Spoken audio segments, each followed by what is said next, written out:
I want to do this backflip, you know? And I asked Dennis, do you have any advice for me? I'm thinking of doing the backflip. And he only said one word. Do you know what that one word is? What's the one word you're going to tell somebody? I would guess throttle, but I mean, because you just go full throttle into Commit. something. Yeah. Commit. Yeah. Commit. So it's kind of a big life lesson too, right?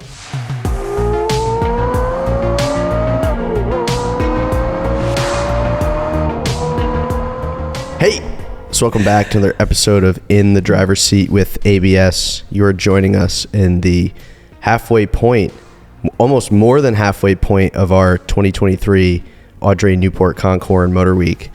And we have a very exciting guest today. Nicole has joined us all the way from Las Vegas, the land of sin. That's right. And Nicole is an incredible person, and she and her producer Michael came out, and we've been big fans of Nicole for a while now. And a little bit about Nicole. I don't want to tell your story, that's why you're here, but the first woman to do a backflip in a monster truck, and an off-road racer, rock crawler. She drives a Porsche now, so we can talk about one of my favorite topics of discussion. So far off. Well, I mean, Porsche. on top I'm bringing it back to Porsche, and we brought Steve. Steve is a big fan of Nicole. And Nicole, how does it feel to be on the East Coast? You're normally a West Coaster. Frizzy. If I had one word to sum it up, keeping this Maine in check has been a challenge, but I was up for it. I come from the desert, never rains. Come out here, it's just drizzling. It's been raining every day. But you know what Jay Leno said this morning to all of us that showed up at the tour? These are real gearheads. If you're out here in the rain, then we're doing it, man. It's great. Good. I love it. I am thoroughly enjoying it. I've been to the East Coast several times, not to Newport. I've been to Providence and Boston and some of the, New York. I've had shows in New York, and it's great. I am totally just vibing it out and trying to figure you guys out. You guys are fun. You guys are fun. You're fun. We're having a really good time. And, sometimes you meet a person and they're not what you expect. Like you drive a car and it's not what you expect, but you're exactly who you are on video. And that is true. Thanks. Yeah. It's really cool to meet people like you and Jay that are exactly who they are. Thank you. Yeah. That's cool. And more importantly, for Rhode Island history, what was the first thing that you did in terms of food when you got here? A lobster roll. Nice. Absolutely. Can you do your best Boston, best lobster? Get in the car. And that's all I know. Park the car and have the car. Yeah. Lobster. That's it. That was the absolute first thing we did. So just love lobster rolls. We went to this little lunch place, and they're just on the menu was like a lobster salad roll. And I was like, is that cold, or do you have anything hot with butter? And they're like, upon request. Yes, please. And then Michael's like, I'd like one too. It was great. I love it. I just love it. So diving into your past, you are quite the gearhead, and we were talking the other day about how it really started back in I don't know, in your younger life with your newly wed husband, and you were doing some rock crawling with a Land Cruiser. Tell us a little bit about that. That's kind of was like for really competition rock crawling, that's where it begins. If I go all the way back to being a little kid, my dad had a Pantera. It was the very first car I ever rode 100 miles an hour in. Thought that was super Your dad had a fast. Your dad had my a dad Pantera? had a Pantera. Oh my God, I love My those. dad was a diesel mechanic. He had a Pantera. Of course, 2 seats. My sister is sitting shotgun. I am sitting on the console. Totally a responsible thing to do with your little girls. Wow. And we went 100 miles an hour, which is like wicked fast. Yeah. Right? Yeah. So what did your mom think of that? I don't think she knew. I mean, my parents divorced when I was 4. There's no way she knew about it, Okay. And so it was, I was always around cars. I had a go-kart when I was little. We didn't do any like racing with it. It was like pull it out of the garage, rip around the neighborhood, and hurry up and put it away before the cops came. And that's honestly how I was raised. Not making it up. He was just like, if you see a cop, hurry up and act natural. Put it away really quick. Nope, nothing to see here. And so I had a Briggs & Stratton lawnmower engine on my, little teeny go-kart. My sister had a little more powerful one, but I couldn't reach it. We had to put blocks on the pedals for me to reach hers. And my dad had an old truck, and I just remember I had a granny low, and I was like, 8 years old and learning to drive stick shift in his truck. Oh. Granny low, super easy. You don't need the clutch. First gear, just anybody can drive it. And I was always pestering my friends. Hey, let me drive your car. In high school. That was hard. That was not hard. You're soft. You want to feel hard? I'm just kidding. So anyway, I have always been just in love with driving and always pestering my friends. So then I got married at 19, and my husband, the thing that I loved about him was he had big curly hair. He was a surfer, and he had a 1972 Toyota Land Cruiser with a Chevy 350 in it, a Muncie 4-speed, and a freight horn. It sounded like a train. It was like 5 horns that went off when you push the button, and he was always embarrassed by it. And I don't know, $300 to his name. Let's get married. Sounds great, right? Sounds like a good plan to My me. mom's like, you're crazy. So that's the key, is a Land Cruiser. Big curly hair and $300 to your name. Okay. That's I'm gonna grow up my Are hair you again. like you ready? I'm writing. Yeah. I'm gonna write this Land down. Cruiser. Grow out You my kinda hair already have and curly buy hair. a Land Cruiser. Yeah. Buy a Land Cruiser, bro. Chicks dig it. All right. Sounds good. I think it might have been the Chevy 350, honestly. That's like true though. Land Cruisers and Defenders, like girls, and G-Wagons, like even the old ones. Girls love that. Sorry. Not a G-Wagon. Cruisers and Jeeps are cool. Okay. Yeah. Okay. I'll school you on all this. Write this down. I got it. Is a big How to block find a acceptable wife. Though? A big block is totally Okay. acceptable. Yeah, you could do That's a big what you block. ran your King of the Hammers cars, right? Well, Did you have a big no, block? actually, I'm sorry. I finished.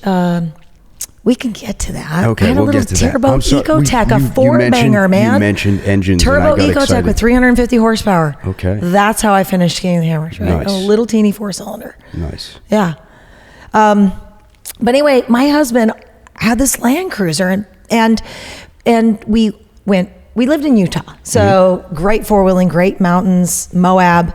When we graduated college, we moved to Las Vegas. And one of the first groups of people we met was a Land Cruiser club. Well, there's a club of people with Land Cruisers. And so we started wheeling with them. And one day my husband is out wheeling, and he is driving up this waterfall. He was always trying to break trails around Vegas, take off on his own. And So he when would you just say break trail, like create a new trail? create a new trail. Okay. Right. One that maybe hadn't been passable before. You go Okay. out there and you figure out if you can get through it. And I don't mean like driving over bushes. I'm very much for tread lightly. I'm very much for like keeping trails, open to the public. But I mean like sometimes there would be this obstacle that just made it a dead end. Could you still get through? So he's trying to figure out how to drive up this dry waterfall in his Land Cruiser. Meanwhile, another dude is coming along in the other direction, figured out how he could drive off the waterfall in his Land Cruiser.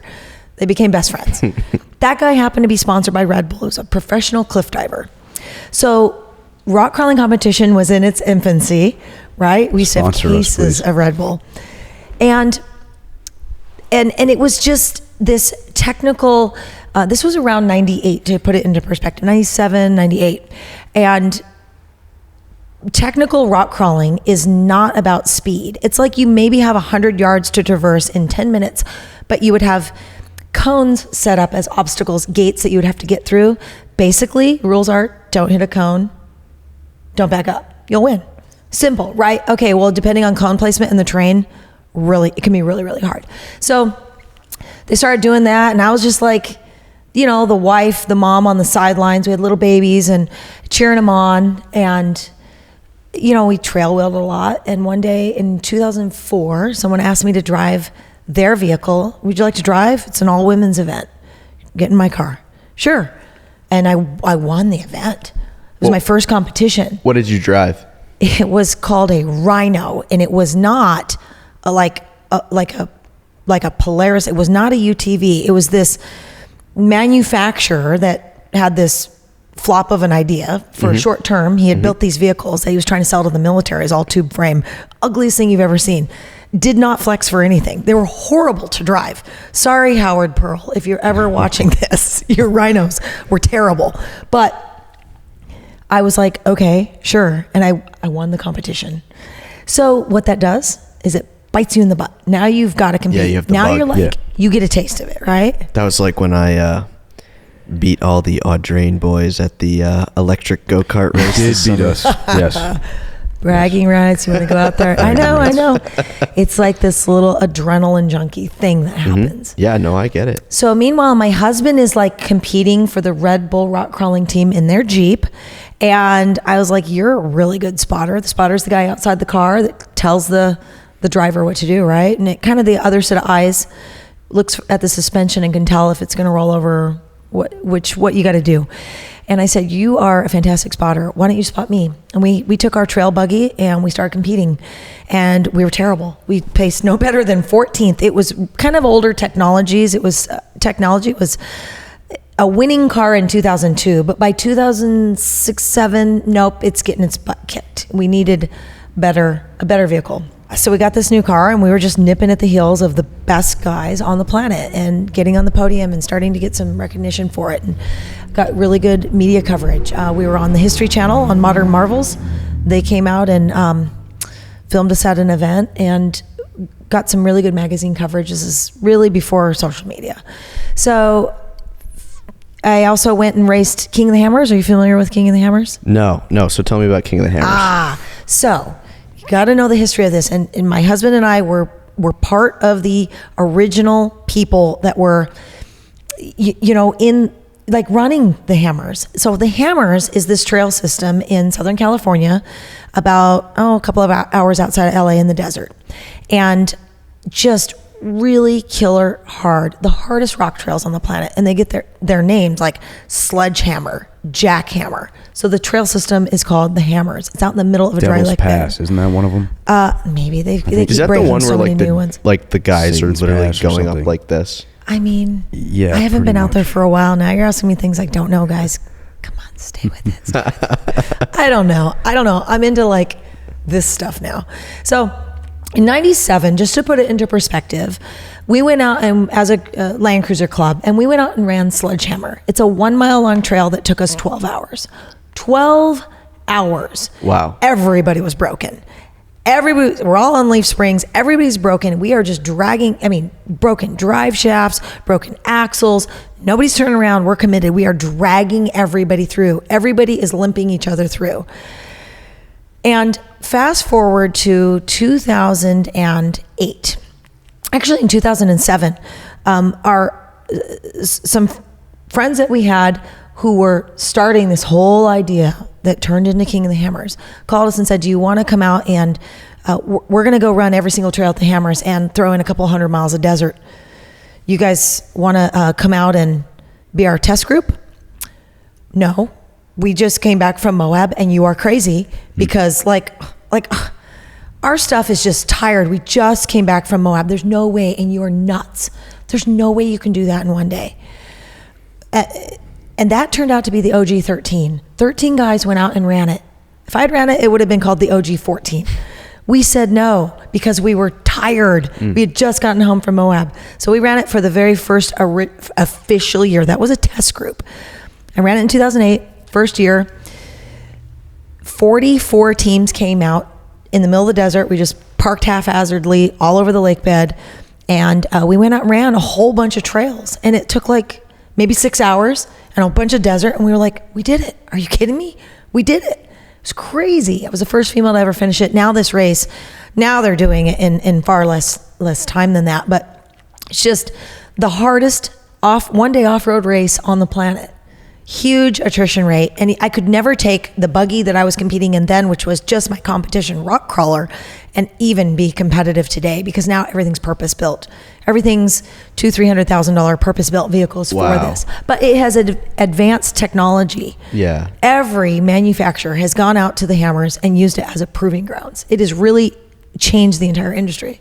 It's also amazing. with all the sponsorships that they push the money further, and then the technology gets better. And yeah. So things like the Bronco, the new Bronco was born out there. I know some of the guys that were part of the R&D team, and they incorporated technology that they knew from King of the Hammers and from professional rock crawling into that car.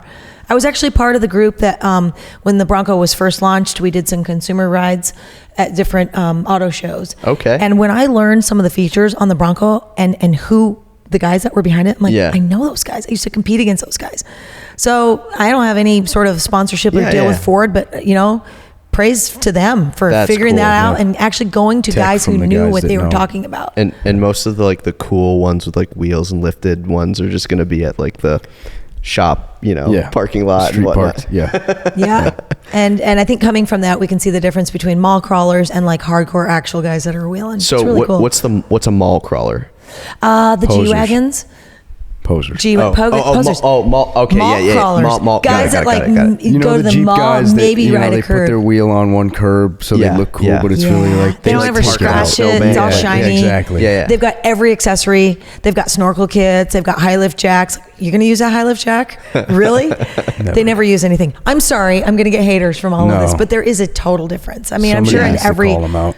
I mean, I'm sure that if you're into low riders, you'd know if a guy is a poser. You would know in any. Well, it's in motorsport. In motorcycling, you'll see a guy who has a super nice suit or whatever, and then he's I do all this stuff on the track, and then you can, there's You can spot the the chicken difference. strips on the tires. You can see how far somebody's gotten.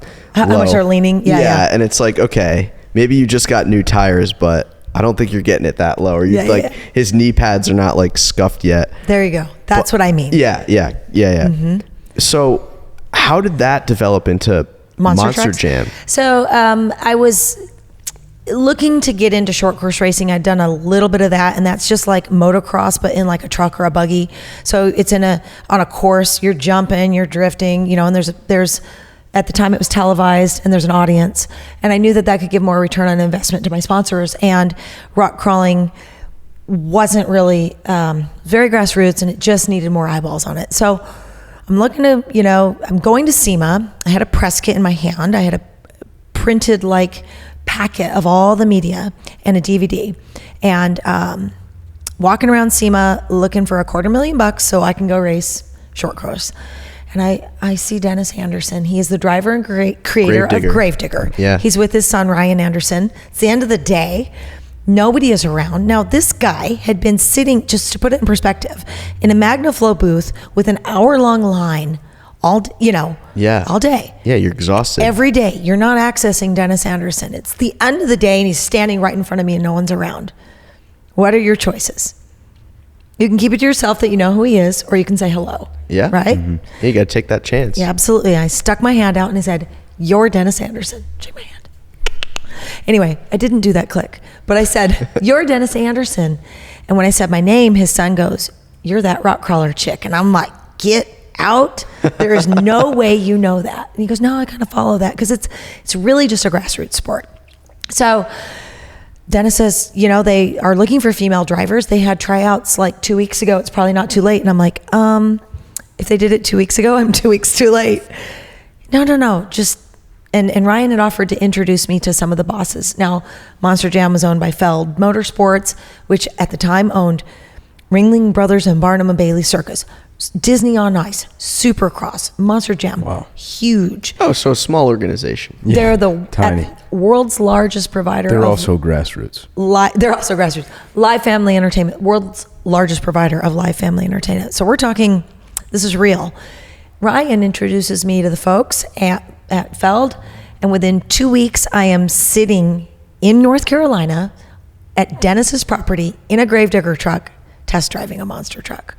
I had asked him, I was like, you going to give me some pointers? It's not like I've ever even seen a show. I've never sat in a monster truck.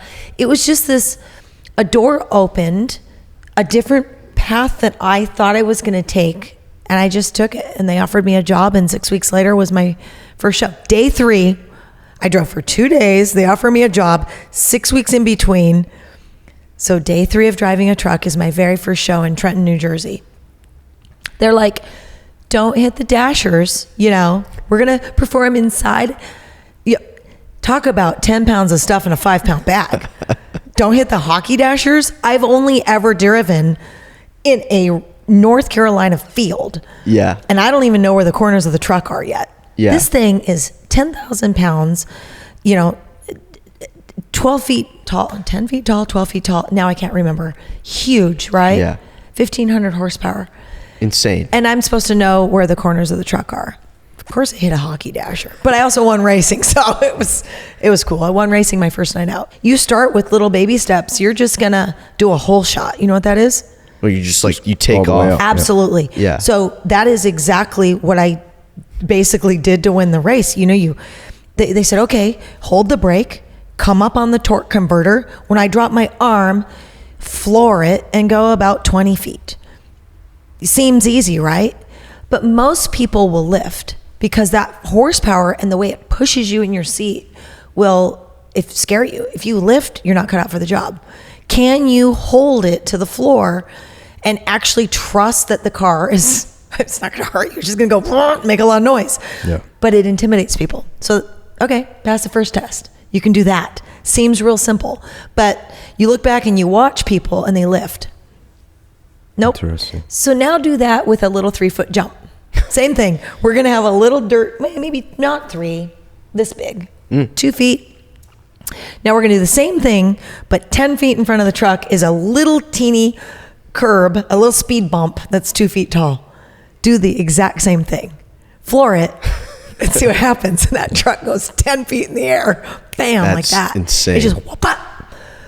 I've done that on a dirt bike. I've done some pretty big jumps on a dirt bike, but I could not imagine doing it in something like that. So you just kept progressing. And then it's like, oh, go out there and play with the rear steer. Have you ever used rear steer? No.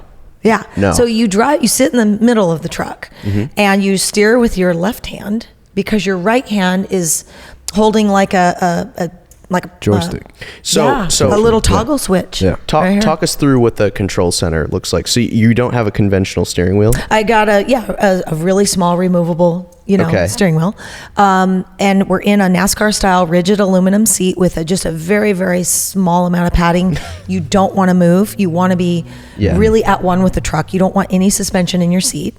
And then, part of the, there's like a bar upright like this, and there's a little itty bitty toggle switch that kind of centers on its own. Okay. So you can push it left and the vehicle would turn left. The tires would kick to the right like a forklift. Okay. So if I didn't use any steering input Yep. You and can I use the pushed it to the controls. left, Okay. it would eventually do a big wide circle like a forklift. Right. Tires would go that way and you would end up turning. And then if you pushed it to the right, so we had it set up where you just pushed it in the direction that you wanted the car to go. You didn't have to think about which direction the tires were moving. And then when you let go, it went right back to center, and there was a pump that auto-centered for you so that you could just kind of feel when it was coming back to center, like 1,000, 2, 1,000, it was back, and then you could keep going. But you couldn't do a turn without engaging both. So if I turn the vehicle left, I turn the steering wheel left, I push rear steer left, fronts turn this way, rears turn that way, rotates the vehicle. If you want to do a donut, you're actually going to turn off the self-centering device so you don't burn up the pump. Okay. And you're just going to push it all the way full stop and just light it up. Yeah. Light it up. It First gear, second gear, and let it go. It's a 2-speed power glide. So it's an automatic or you okay? Nope, it's an automatic 2-speed power glide. And that's it, with all the gates cut out, so you could hit reverse quickly if you wanted, and So you spoke about what it feels like to be strapped in, but when you're describe flying through the air with something that, I know like I said, I've done big jumps on dirt bikes, but I feel like doing it in something that big is terrifying. Zero visibility. Okay. You're also looking through So the let's floor. talk about Yeah. visibility Looking through first. left-hand floors. Your butt is at 8 feet in the air. So you climb underneath the body, right? And up, and you climb up the chassis. You step on a link, and you step over here on the bar, and then you climb up. And where you're sitting, your butt is 8 feet off the ground. So when a 6-foot tall man is standing in front of the truck, I can't see him until he's about 20 feet past the nose. Oh, wow. So it's hazardous for one. But the great news is there was excellent safety, and we had remote ignition interrupters, and we weren't allowed to move the trucks. We couldn't load them in or out of a trailer, back it up, anything without a remote ignition interrupter and somebody standing there with what looks like a radio to kill you. So we would always test the RIIs. We would fire up the motor. I put my hands in the air, and that man right there would push the button to make sure the RII works, and I'm proving I'm not killing the switch. I'm not killing the truck. You're killing the truck. Good, it's all working. And then we would fire the trucks back up, and then I would go and perform.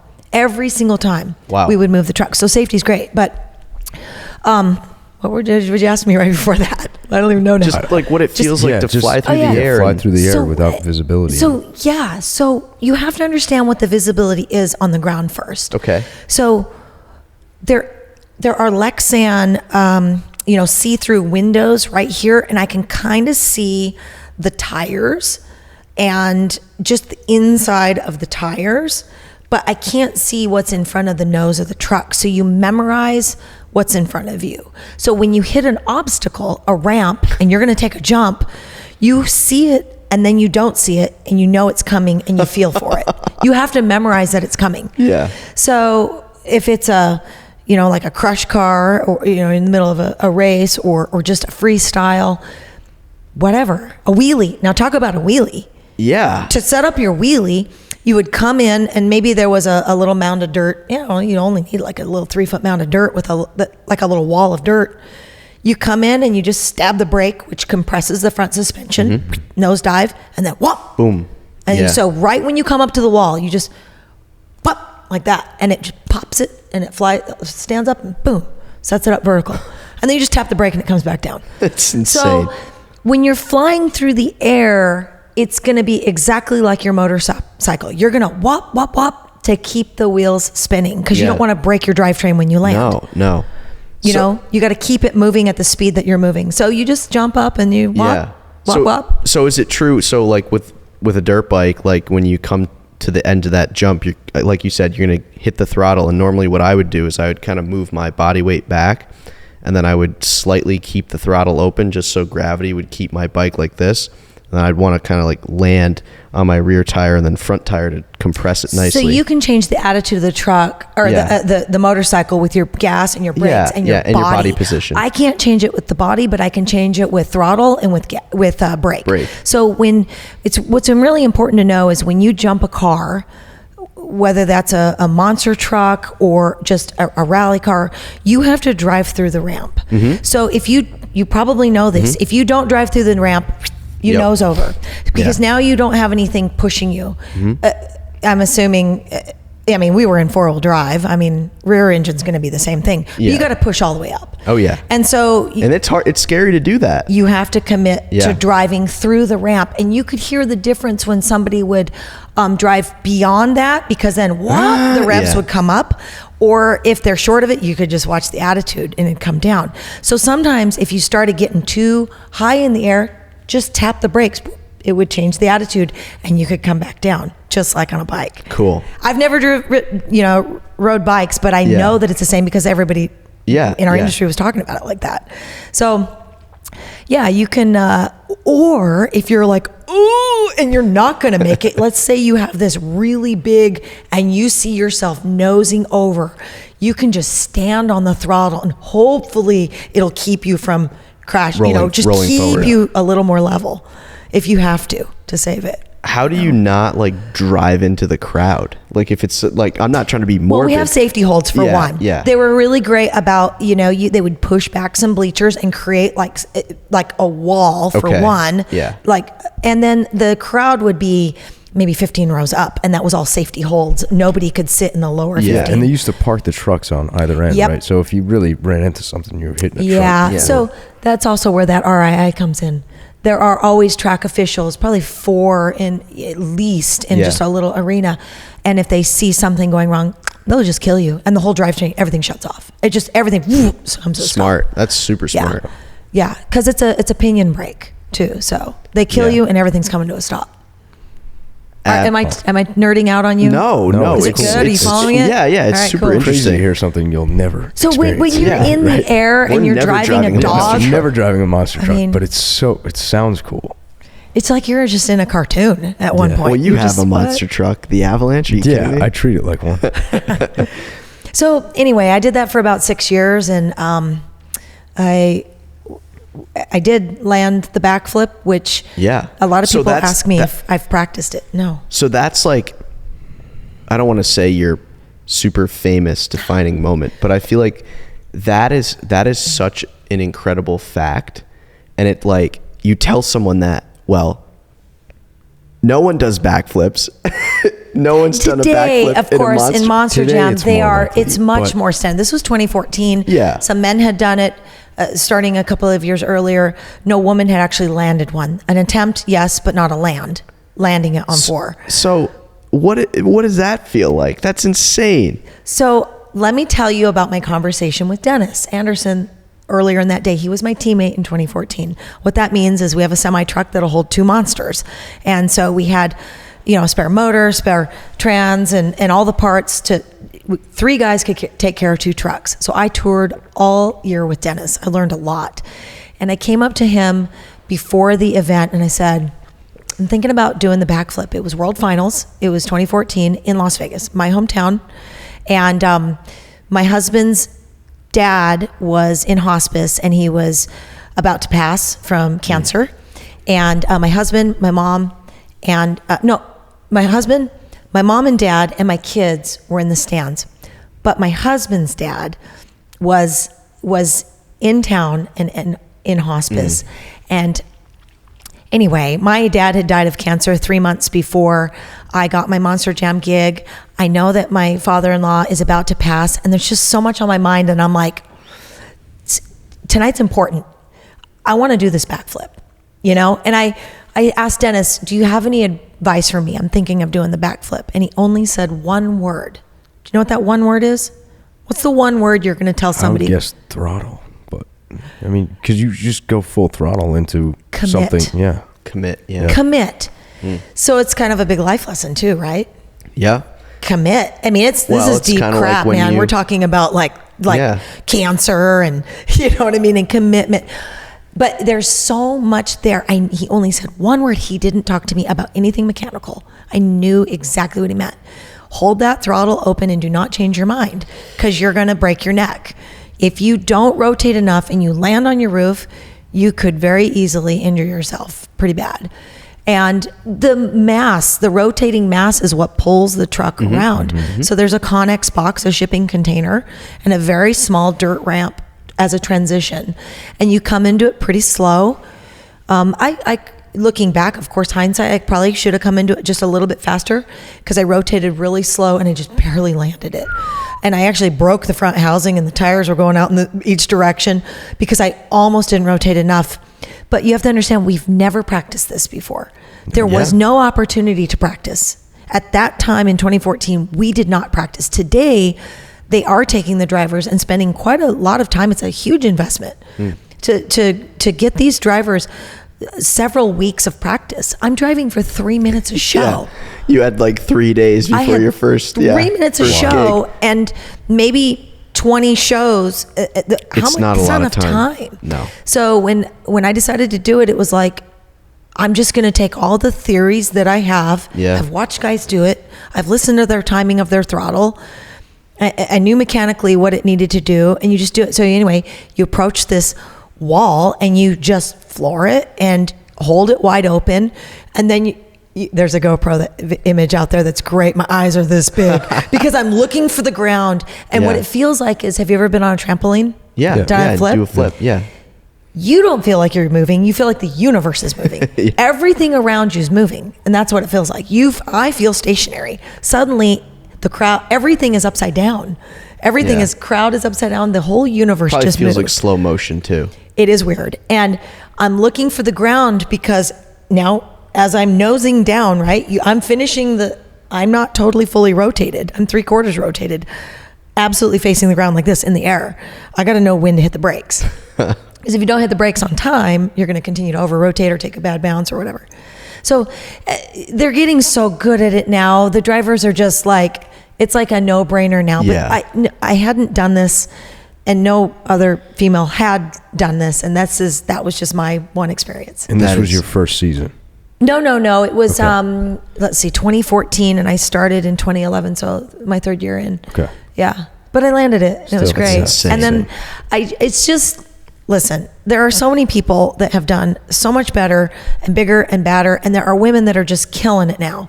But I get to always say that, and nobody can take it away from me. And it's just something I get to say to my kids and someday my grandkids, you know? That's it. I'll just always get to cherish that I did it. That's so cool. Yeah. You're such a badass. Yeah. Thank you. Absolutely. Thank you. So that sort of leads us to, my retirement from that at the end of 2016. My last show was in Santiago, Chile, which is fantastic. I got to travel, the world doing this and all over the country. But eventually you decide, hey, I did this for 6 years and it's a risky job, and there's several reasons. And one of them was, to preserve my neck and stuff. It's violent. Yeah. Definitely violent. I've had a lot of whiplash and just going to move on. So I just did my own thing for a little while and didn't really follow a lot of the industry, because it's like watching your ex-boyfriend with his new girlfriend. So I love it. I didn't really pay attention to a lot of off-road for a couple of years. It's hard to spectate, and it's hard to be on the sidelines. Yeah, I can imagine. And ultimately I'm a driver.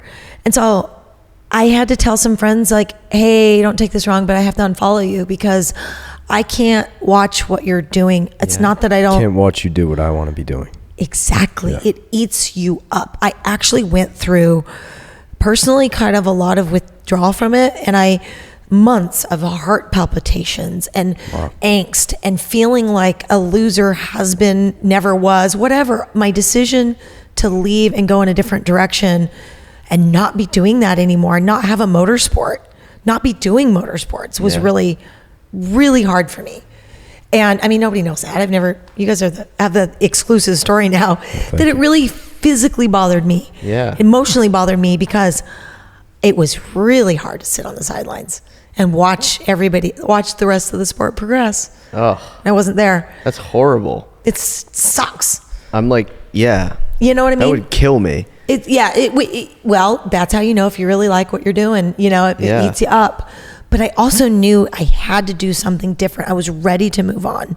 So, the pandemic hits, and guess what? Everybody's schedules are wide open. Yeah. And luckily, Michael Badamy, who I absolutely adore and I've known for maybe 15 years now, he, worked as my, I shouldn't say worked, he was my co-manager and guided my career and helped me with all of my contracts and was with me through many things. And we'd done a few video projects. Like, he had gone with me to France, and we did a great project in France in 11 or 12, I can't remember.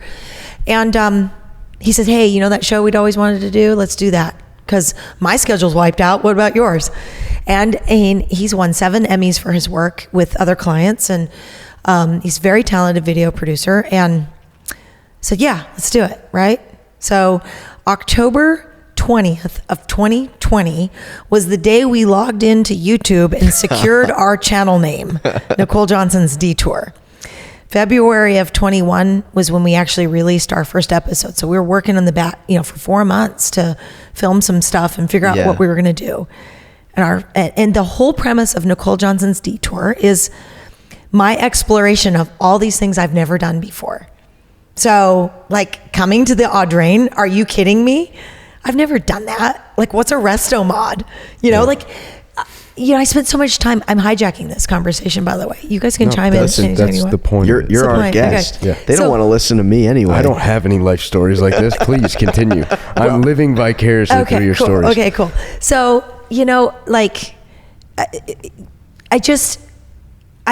when I am in off-road, when you're in a discipline so deep, you don't realize how much you're not involved in. And when you think of about a pie chart, when I'm in off-road, all I can see is off-road. The universe is this big. Off-road is huge. And don't get me wrong, it's huge. But it's like 2% of the rest of the automotive planet. And you don't know that until you go explore. And so, true. Heck, it's perfect, right? My tagline is, I want to drive everything, because I'm always like, what? Did that hurt? Is that too hard for you? You soft? Hey, that, you know what? That one was, I toughened up. You know? Yeah, right. Listen, you talked about being tough, so I'm not going to complain about it. do not complain about it, or you don't get the job anymore. So I was like, hey, always bugging my friends, I want to drive your car. Soft. It's perfect. So we go find really amazing cars. We've been lucky that we've found some really great cars. And the first episode we put out is a 517 wheel horsepower VW Bug with a Subaru WRX in it motor. Wild. Totally wild. And the thing's squirrely and it's crazy and it's nuts and it's got a dog box. Yeah. Oh, okay. So that's listen, a cool video. I've driven a manual, daily driven had a little, Mini Cooper. I've raced in a manual in a 1600 VW buggy. I know how to drive a manual. But a dog box, do you know what that means? There's no synchros. Yeah. There's no NASCAR. synchros. Yeah. And of course, I've learned so much in the last couple of years, and I understand that there's different ways that you could be driving it now. But I truly, my first time with it, so gonna grind a couple of gears. Yeah. And off camera, I had asked John. I was like, "This car is crazy. How'd you learn how to drive this?" And he goes, "Oh, I ground a lot of gears." Yeah. And Trial by fire. I wish we'd had that on camera. I wish we had filmed him admitting that he ground a lot of gears too, because in the video we leave it in there. We don't have any scripts. Yeah. And we leave my experience of grinding some gears because, heck, I think anybody's going to grind gears if it's their first time. Yeah, of course. It's a little cringy. Yeah. Yeah, but It's not our best video. We cringe, but it's now has 4 or 6 million views. Yeah. insane. And it Crazy. went viral and had 2 million views in the first 30 days. And we went, how embarrassing. I mean, first of all, lady who everybody's like grinds the making fun gears. of my, they think it's that I don't know how to drive a manual. It's more than that. It's a dog box. And here's what I feel like. Have you ever tried golfing or going to batting practice? Like, did you hit a home run your first time? You're not going to be Tiger Woods on your first swing. You're gonna fail. But keep going, keep trying it. And can you admit to the world that you didn't do it the first time correctly? Well, yeah.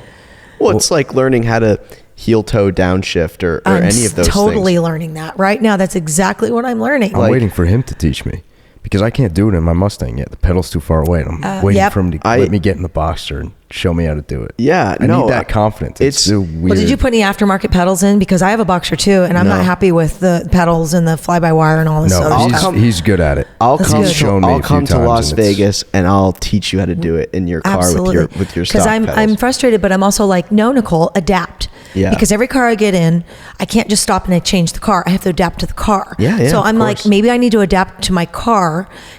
As much as I don't like where the pedals are and the fly-by-wire, of course, I'd like to get different pedals. And do you know about the pedal commander? I have one in my trunk. Oh, amazing! You want to drive my truck? I do. You can drive I just Googled. It's I awesome. just discovered this. I can't believe. No, I just discovered I it. like you even more. Like I like you 2 more than or 3 I didn't weeks even think ago. it was possible. I like you even more. I Where are my nerded out and I was keys? like, telling my husband, we need this. We need this. This guy. Oh my. Okay, sell me on it. Sell me on it. I'm not sponsored. We're not sponsored. Tell me all about it. I was 17, 18. My dad had one in his Durango RT. And he let me drive it once. It's a company truck, so he can't, I'm not insured on it, so he doesn't let me drive it. Yeah. But he's like, fine, try it out. He had it on the highest setting. It throws you, it doesn't make you faster. It's just that immediate RPM. A little sensitivity more on the throttle, right? A little is, no, it's Did he have it on huge. super, space age, crazy? We put it on Sport lunatic Plus 4. mode? I was like, I got to see what this feels like. And the truck's in sport too, so it throws you back in your seat. Hell yeah! Your foot comes Just like off the Nicole's throttle. monster truck. Hell yeah, brother. In a way, awesome. yeah, you'll love it because you're gonna get that whole shot feeling because you're gonna want to keep your foot in it, and it's gonna want to take your foot off. Oh, we know, it's Steve. hilarious. Yeah, they're used to it. So let me guess. You've been teasing him because he loves his pedal commander, love and my you think pedal it's commander. silly. And here I come in going, no, because I want the pedal I commander. scare them. No. That's the thing. Listen, I gotta like get you said one. earlier, I you gotta like get to one. drive. I also like to drive. Yeah. I don't mind being a passenger, but this one in his Avalanche, it starts up. It's like, I don't know, he's some crazy Flowmaster exhaust. Super 10. It's like Res Delete. I always joke around when he starts it up. It's like Steve, ha ha ha ha, and then he peels out of the parking lot, and it's like trucks are not supposed to do that. This is a utility equipment. And you didn't make it chip fun. it? That's all you did different? That's all I did, because he had one, and I kept pushing. I was like, I got to get one of these. He's like, you're absolutely not getting one of these. It's your first car. And he got it for my birthday, and we went out and we tried it out, and he's like, all right, this is the setting you could put it on. And then I kept pushing it up. As soon as I started driving alone, and nobody was, and now I sit at Sport 4, City 4. I don't even know. You don't go down to Eco? It's crazy. Oh, absolutely not. No. Steve was like born to just like burn fossil fuels. Yes. He wakes up and he's like, I love the smell. Pedal Commander. Raw fuel, oil. I love those smells. It's kind of a silly name. Like I kind of feel silly saying it. It is. Yeah. It is, but it sticks. It works. Yeah. I'd rather have like Pedal Boss or something. Yeah. Pedal. What are the other names we could call Pedal Hoss. Pedal Hoss. Hell yeah. That's it. Commander. I feel like I'm in the Navy or something. Yeah. Oh my God. So, you're talking about. Of course, we're talking about the Pedal Commander. But now I'm gonna put it in my Boxster. Where were we at? What drew you to the Boxster? Oh my gosh! I mean, I have one, and I know why I'm drawn to that car. But why are you drawn to that car? Well, it's mid-engine. Mm-hmm. It's affordable. Mm-hmm. It's really and they're cheap. Mm-hmm. You can get in to a mid-engine Porsche. Now, as soon as we say this, the price of Boxsters is going to go through the roof. They've been going up. I bought mine in February of this year. It's a 987. It's a 2008 with... So it's a 0.1, 987.1. That's right, 987.1. You're in a 986. Are you up to speed on the Porsche dots? 987.2 is after me. I'm on a 987.1. She's I do know up to speed on the dots. This is good. I do know that.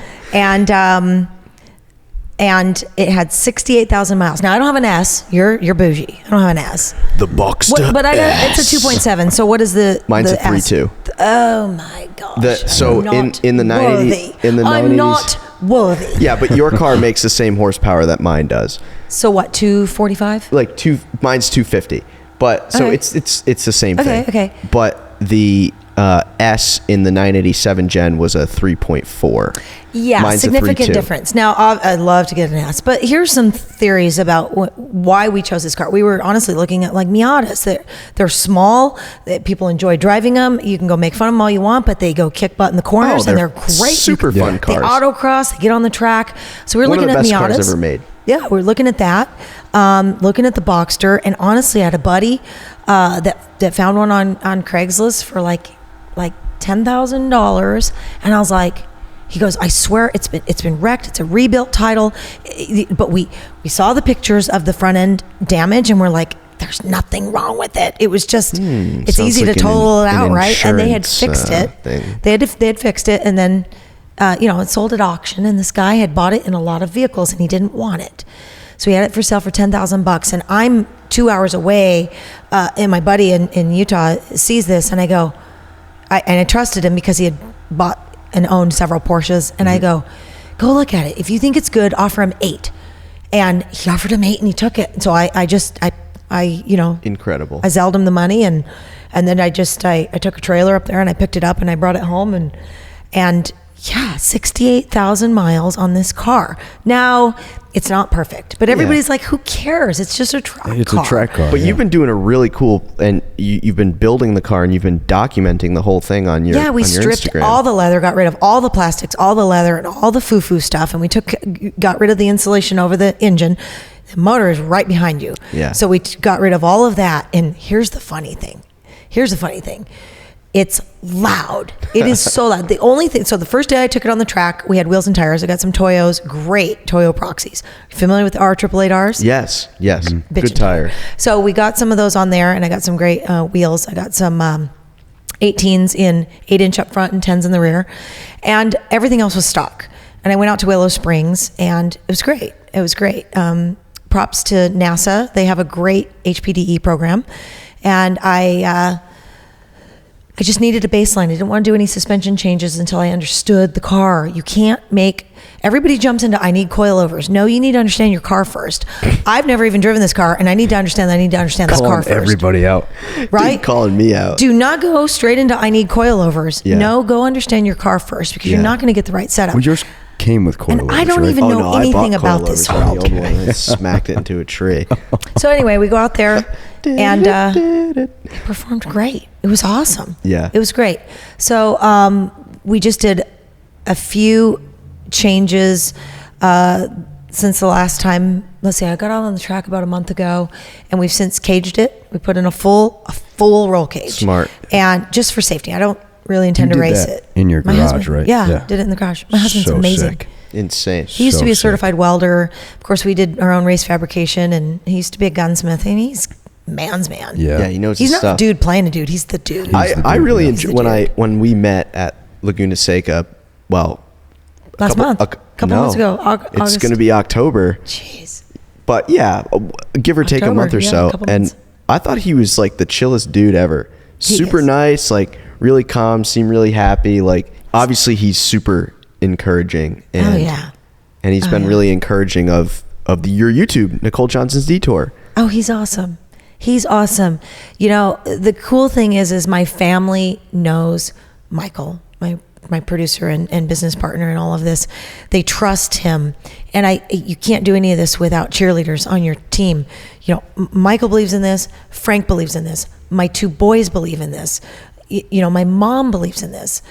My real dad passed away before I could even get into monster trucks. And my stepdad passed away last year. So my mom is the only one left of the parents on either side of the family. And she's like massively, just emotionally right there, supporting all of this. And we're like, this is crazy. You know, there are thousands and thousands of YouTube channels. There are a lot of car shows. Everybody will tell you have to be 8 to 10 minutes long when we started anyway. And I've heard long that. format isn't going to fly. So, I've also heard that. But how is it that my Cobra episode has almost 1 million views and it's 38 minutes long, right? I share it with Mike, but still, it's incredible.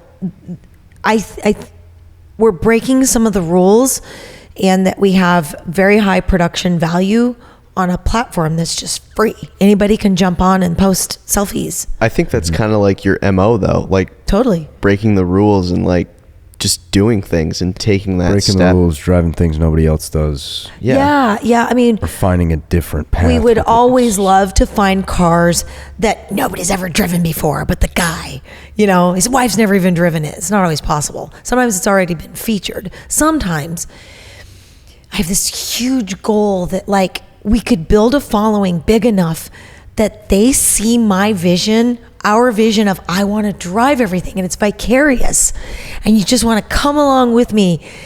And I don't care what it is, if it's a Pinzgauer or a Shelby Cobra or a Mad Max Rat Diesel with a oozing oil, I want to drive it, right? And maybe they're excited enough to just come along for the ride. We want variety. Yeah. Just totally hell-bent on variety. We do not want to get typecast into just one kind of vehicle. There are there's endless content out there. Think Anthony Bourdain's No Reservation meets UK Top Gear. Yeah. I want to travel a globe. Yeah. I want to find all these different cultures that are out there. Right now, you know, Mike's in San Diego, I'm in Vegas. We can pretty much afford to get regionally in the Southwest, but we will never run out of content. Look, we're coming to Rhode Island. Just our faces are blown away. Yeah. No, just amazing. Cars everywhere. Yeah.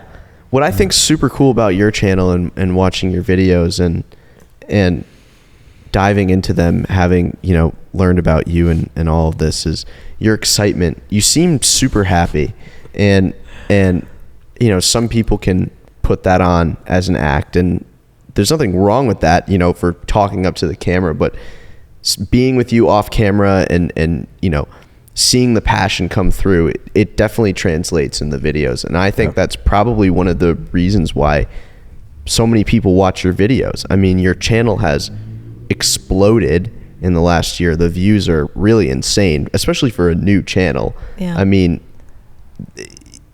you can't buy authenticity, and when we're not faking any of it, it's 100% organic. I see how much fun you're having. Like, I love the Mini Cooper episode. We talked about that. You're like, Tyler Gildred is a rock star. I love Tyler. It's so cool. It's great. It's great that you're just not afraid to drive anything, and that's where a lot of YouTubers, I hate to say it, they drive what they know. Get outside your comfort zone and do hard things. Yeah. We were just discussing this last night, right? You can do hard things. Yes. Yeah. You can do hard things. Now, I never said, and I'm never going to say, I'm a best driver. I'm a perfect driver. I'm the best at anything. But you're willing to learn. Right. I'm willing to strike out on the camera too. Like, what's weird is, especially when somebody wants to criticize if I don't do it perfect. Were you born knowing everything, or did you have to learn it at some point? And are you brave enough to let the world watch you do that? Yeah, right. It doesn't mean I'm going out there. It doesn't mean, don't get me wrong, that the show is about me failing through something. Yeah. It's just, we don't have scripts. No, but we don't have scripts. We just go out there and try it. I'm going to drive a car that the guy's never let anybody else drive. I'm going to do autocross, which I've never done. Chris Ashton. And I'm going to try and keep pace with what he's doing and beat it. It's just, you don't get that on other channels, and it's really cool. Chris is a cool dude. We loved having him on the show. Chris is awesome. He's like, I have such a car crush on that guy because, I mean, so you do too, Stevie. I do too. I mean, I guess we could just get in line, right? But he's so nonchalant. He just reeks of cool. Yeah. I was never like that in high school. I'm like this in high school, a little spazzy, but less outgoing. You know what I mean? He's very chill. Yeah. He's like, we were walking around his garage. He's like, oh yeah, I bought that 2 months ago. Yeah. I know. It's fun. But the thing is, you don't realize it. You reek of that very same cool. It's Did my you just say clinical that she stinks? strength. Yes. Yep, it's my clinical strength deodorant. Did you just say that you smell? Exactly. That's exactly I what would I'm saying. love I can to smell reek it from of here. cool. No, it's just, I see myself as a huge nerd. I'm just a nerd. I mean, I look at my analytics all the time on the channel, and I geek out over cars. Listen, I don't know another language, but I have heard that when you are proficient in another language, you start dreaming in that language. Yeah, that's true. Do you know what language I dream in? Cars. I am not kidding you when I say that. I am constantly thinking about cars. When I wanted to compete, backing up, rock crawling, I said, I had a friend in the room, I was talking to my husband, and I said, I want to make a career in motorsports. And our friend said, it can't be done. Which also gave me fuel for watch me. You know what I mean? It just, you tell me I can't do something, I'm going to figure out how I can do it. And I'm not arrogant about it. I'll just go do it. You know what I mean? I'm not like a UFC fighter, throwing, talking smack jabs, or anything. insults, yeah. But I am going to go figure out how to do it because you just gave me fuel, Yeah. And I don't know. I think I'm a lot like that too. I mean, it's so cliche. Put your mind to something and do it. But if you do have enough drive and passion and hard work, which I think a lot about hard work, you can make things happen and you can enjoy them. And the journey is what's the fun part, is just learning how to do things and getting to that level. Yeah. But when I was told I couldn't make a career of motorsports, that's when I was dreaming cars. And that's when I knew I was hooked. Yeah. That's when I knew it was an obsession.